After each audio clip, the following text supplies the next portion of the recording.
India में 26.8 million लोग ऐसे हैं जो किसी ना किसी डिसेबिलिटी के साथ अपना जीवन जी रहे हैं। एंड उसमें से सिर्फ 2% लोगों के पास में डिसेबिलिटी सर्टिफिकेट है। ये 2011 का सर्वे है, सेंसस सर्वे, जो कि जिसमें पता चला था कि कितनी अवेयरनेस नहीं है। एंड उसके बाद में 2018 में एक नेक्स्ट सर्वे हुआ था, नेशनल सैम्पल सर्वे, जिसमें 28.8% लोगों के पास में डिसेबिलिटी सर्टिफिकेट है एंड 71.2% लोगों के पास में सर्टिफिकेट नहीं है। ये मैं नहीं बोल रही हूँ, ये सर्वेज बोल रहे हैं। आज हम उसी बारे में बात करेंगे, डिसेबिलिटी सर्टिफिकेट होता क्या है, क्यों ज़रूरी है, क्या बेनिफिट्स हैं, क्या क्या चैलेंजेस हैं जो फेस करने पड़ते हैं। तो जुड़े रहिए इस वीडियो में एंड तक।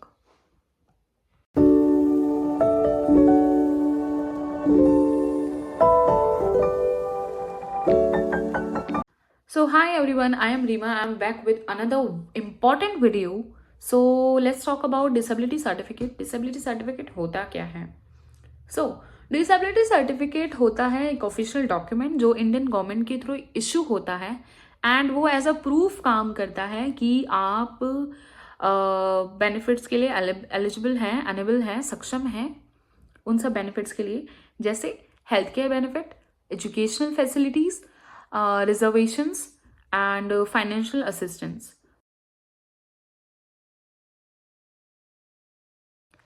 तो डिसेबिलिटी सर्टिफिकेट इम्पॉर्टेंट क्यों है? आपने मास्टर की का नाम सुना है, जो चाबी जो हर तरह के का ताला खोल सकती है ना, मास्टर की बोलते हैं उसको। तो ये जो डिसेबिलिटी सर्टिफिकेट होता है ना, वो भी एक चाबी की तरह होता है, जिससे आपको बहुत सारी बेनिफिट्स मिलते हैं, बहुत सारी अपॉर्चुनिटीज़ हैं जो आपके सामने आती हैं। एंड आपको अगर डिसेबिलिटी सर्टिफिकेट आपके पास होगा तो वो आपको मिल सकती हैं, वो आपके लिए हैं, क्योंकि तो डिसेबिलिटी सर्टिफिकेट से बहुत सारी बेनिफिट्स हैं जो आपको मिलती हैं। For example free assistive devices, reservations, government job में reservations and travel concessions, education concessions, priorities मिलती हैं सोशल स्कीम्स में, ऐसी ही बहुत सारी चीज़ें। ओके,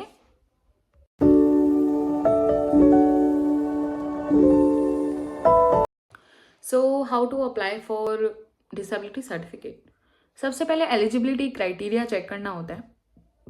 ये जो एलिजिबिलिटी क्राइटेरिया है ना, ये सेट किया गया था rights of person with disability act 2016 में, जिसमें किसी भी इंडिविजुअल की 40% डिसेबिलिटी होनी चाहिए इन डिसेबिलिटी सर्टिफिकेट्स को एलिजिबल करने के लिए, जिसमें बहुत सारी डिसेबिलिटीज़ इंक्लूड हैं, visual impairment, hearing impairment, intellectual disabilities, neurological disabilities और chronic conditions, chronic neurological conditions.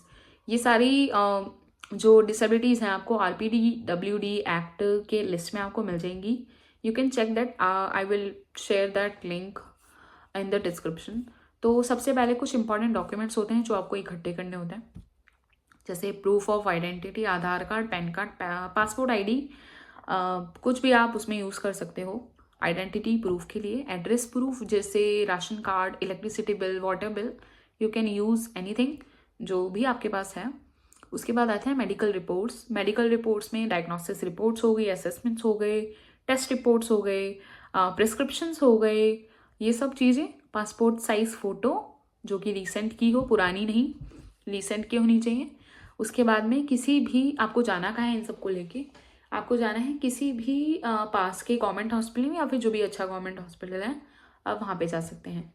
ठीक है, गवर्नमेंट हॉस्पिटल में जाइए, डिस्ट्रिक्ट मेडिकल बोर्ड्स होते हैं, अथोराइज बोर्ड होते हैं जो कि डिसेबिलिटी सर्टिफिकेट इशू करते हैं, जो डिसेबिलिटी सर्टिफिकेट बनवाते हैं। ठीक है, फॉर एग्जांपल दिल्ली की मैं बात करूं तो RML हॉस्पिटल है, एम्स हॉस्पिटल है, GTB हॉस्पिटल है। ये ऐसे गवर्नमेंट हॉस्पिटल, सफदरजंग हॉस्पिटल्स हो गए। मैं दिल्ली की हूँ तो मुझे दिल्ली के हॉस्पिटल्स का ज़्यादा पता है। आप जिस भी शहर में रहते हैं आप वहाँ का देख सकते हैं। ठीक है, तो वो लोग ये सर्टिफिकेट्स मतलब इशू करते हैं। उसके बाद में आप मतलब डॉक्टर्स की टीम होती है जो कि स्पेशलिस्ट होते हैं इन सर्टिफिकेट्स को अप्लाई, मतलब जो इन सर्टिफिकेट के लिए आपकी हेल्प कर सकते हैं। ठीक है, अब इसमें न्यूरोलॉजिस्ट हो सकते हैं और साइकोलॉजिस्ट हो सकते हैं और जो फिजिशियंस जो पेडियाट्रिशियंस होते हैं वो हो सकते हैं। आपको देखना होगा कि कौन से डॉक्टर हैं जो आपके नियर बाय गवर्नमेंट हॉस्पिटल में हैं। तो पहला स्टेप हो गया डॉक्यूमेंट्स, आपका जो बेसिक डॉक्यूमेंट्स हैं वो चेक करना है। दूसरा हो गया आपको किसी भी गवर्नमेंट हॉस्पिटल में जाके देखना है कौन से हॉस्पिटल में आप मतलब जहाँ पे आपका डिसेबिलिटी सर्टिफिकेट बन जाए। तो and then you have to do some medical examinations. आपको कुछ मेडिकल एग्जामिनेशंस कराने होंगे जिसमें मैंने आपको बताया RBDWD एक्ट में 40% डिसेबिलिटी के बेसिस पे ये होता है। तो यहाँ पे हर डिसेबिलिटी के अकॉर्डिंग कुछ परसेंटेजेस होते हैं, लाइक 40%, 60%, 100%, ये सारी चीज़ें होती हैं। ठीक है, वो आपका मेडिकल बोर्ड डिसाइड करता है कि आपको मतलब या it depends on your assessment, या फिर जो टेस्ट होते हैं आपके जो भी एग्जामिन करते हैं डॉक्टर, उस बेसिस पे आपका परसेंटेज निकाल के वो आपको बता देते हैं कि कितना परसेंटेज डिसेबिलिटी है। एंड आपको भी पता लग जाता है वो सब चीज़ें। उसके बाद में आपको वो एप्लीकेशन देते हैं जिसमें आपको वो सारे डॉक्यूमेंट्स लगाने हैं, सारे डॉक्टर्स की रिपोर्ट लगानी है, सारे एग्जामिनेशन रिपोर्ट्स लगाने हैं एंड एड्रेस प्रूफ एवरीथिंग जो कि मैंने अभी आपको बताया वो सारी चीज़ें।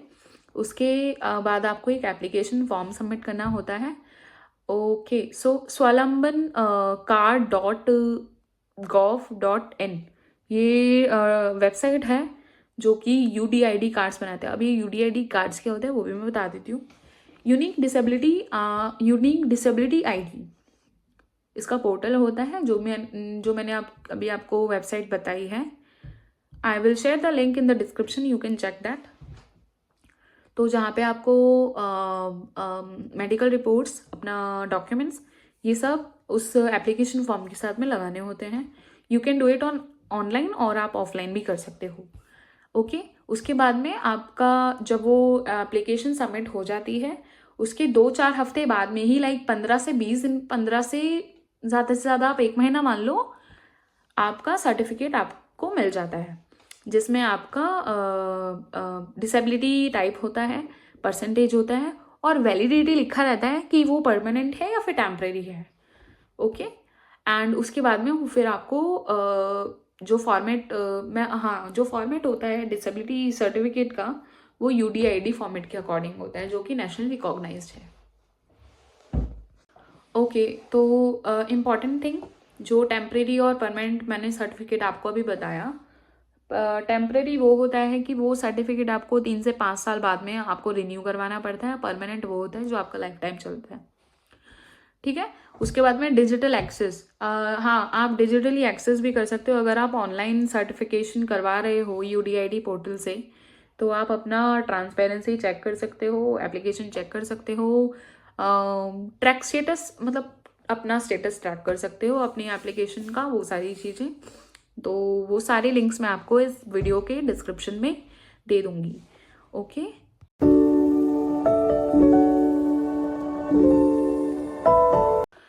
ओके, तो इसमें ना कुछ चैलेंजेस भी आते हैं जो कि इस प्रोसेस में आपको देखने को मिल सकते हैं, बट पेशेंस रखिएगा, आपका काम हो जाएगा।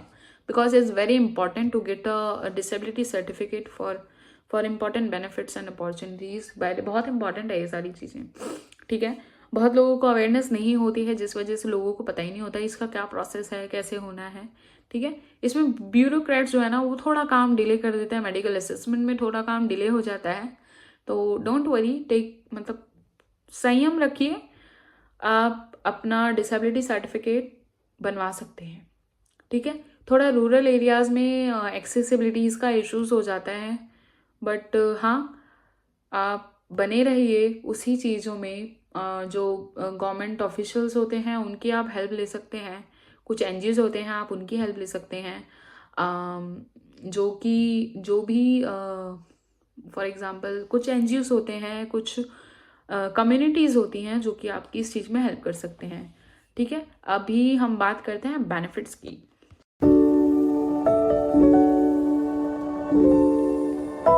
ओके, सो बात करते हैं benefits of having disability certificate की। जिन लोगों के पास में डिसेबिलिटी सर्टिफिकेट है उनको क्या क्या फ़ायदे हो सकते हैं। पहला हो गया रिजर्वेशन, रिजर्वेशन एजुकेशन में, गवर्नमेंट जॉब्स में। उसके बाद दूसरा हो गया कंसेशन, कंसेशन आपको ट्रैवल में मिलता है, इनकम टैक्स में मिलता है, लोन में मिलता है। And the third one is what was that, access. या एक्सेस मिलता है असिस्टिव डिवाइस में, पेंशन में, हेल्थ केयर स्कीम्स में, हेल्थ केयर सर्विसेज में आपको बहुत बेनिफिट होता है इन सब चीज़ों का। सोशल स्कीम होगी, सोशल स्कीम्स की भी बात कर लेते हैं, जो गवर्नमेंट की तरफ से पॉलिसीज़ और प्रोग्राम्स नहीं बनते हैं लोगों के लिए, उसमें आपको प्रायोरिटीज़ दी जाती हैं। हाउसिंग स्कीम्स में आपको प्रायोरिटीज़ दी जाती हैं। अब स्कीम्स वो ही जो मैंने पिछले वीडियो में आपसे बात की थी, ऐसे ही बहुत सारी स्कीम्स हैं। नेक्स्ट वीडियो में उन सब की धीरे धीरे मैं कोशिश करूँगी सभी चीज़ों के बारे में आपको बताऊँ, जिससे कि आप लोग अवेयर हो सकें। Okay, so thank you so much अगर आपने ये वीडियो लास्ट तक देखी है।